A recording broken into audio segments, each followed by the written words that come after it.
What's going on, y'all? Machiavelli Mills TV. So Gilbert Arenas. Gilbert knows how to get the internet in uproar like I've never seen before. So, during his show, Gil's Arena, Gilbert Arenas argues that Steph Curry is not a generational talent, and he's basing that argument on Steph not being a physical specimen who could do extraordinary things. See, Gilbert is basically saying he looks at guys who are just physical outliers and they can just do crazy stuff. He's thinking about guys like Magic Johnson, a guy who's 6'9", who could dribble the ball, who has excellent court vision, who can just dominate. I mean, he's physically imposing, but he can do all the things a small guard can do, right? He's thinking about LeBron James, a guy who's 6'8", 6'9", can run the floor like a gazelle, can pass like crazy, can jump through the air and catch any pass you want for a lob. He's a guy, again, who can get up the floor in, 3 or 4 little sprints, get down the court. He's thinking of guys like Shaquille O'Neal, who was 7'1", that could catch any, again, had great hands, was extremely light on his feet, had great instinct to block shots. He's thinking about guys like Victor Wembanyama, those type of individuals, right? Well, my thing is this. Steph Curry is generational because, for one, he has a ton of folks trying to play his game right now, but you can't mimic the things that Steph does at all. You can try to, but you can't mimic that shit. Like, even Klay Thompson. Klay was a great player, especially during this heyday before he got hurt. But he was never Steph. As great of a player that Klay Thompson was, he was never Steph Curry. Like, Steph was the first dude I saw. When he comes across half court, brothers held their breath. Like, I watched LeBron James line it up with Steph Curry and Golden State, and every time they played, whether it was in the playoffs or whether it was in regular season, LeBron knew, hey man, this motherfucker might come across a half court and hit a dagger on us.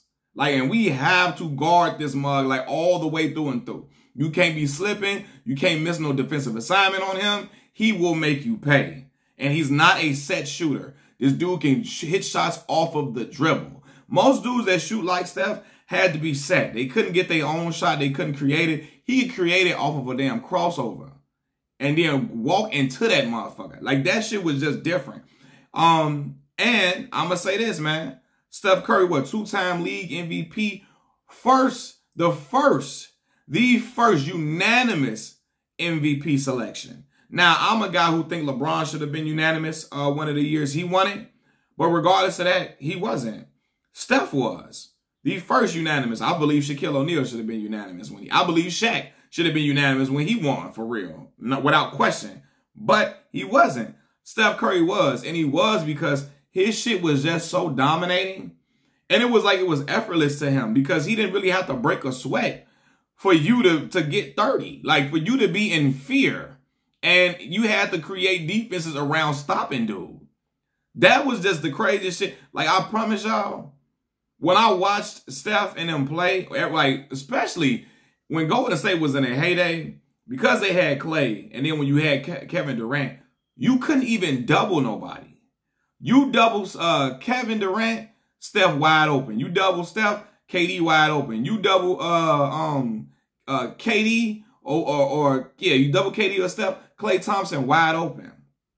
Right? But really, again, Steph is one of the biggest threats I've ever seen. It's like coming across half court is ridiculous. And again, everybody's trying to play like him. But they can't do it. They can't mimic it. Like, that's what Steph Curry's playing style had rubbed off on Caitlin Clark so much. That's why she is, as talked about as she is. Because she played with a similar style. Now, I'm not saying she was good at Steph. Not saying that at all. But she played with a similar style. And people have an infatuation with that style. And you see 80% of the young kids playing like that today. A generational guy to me is a guy who, to me, does things that nobody else could do. And again, they can try to come close. But shit, man. Dude, for a season, I'm shot 50% from the field and 45% from 3. Like, Other season before that, 48% from the field, 44% for three. Like, that shit is, what are you going to do with that? Then he's shooting 90% from the free throw line at the same time. So, like, dude can go for 60 in an instant. And he's a 10-time All-NBA player. 4-time All-NBA first team, 4-time All-NBA second team, 2-time All-NBA third team. Regardless if he's physically imposing or not, the way he plays, it's you be like, bro, what the hell is this? Breaking an all-time the season record for NBA three-pointers.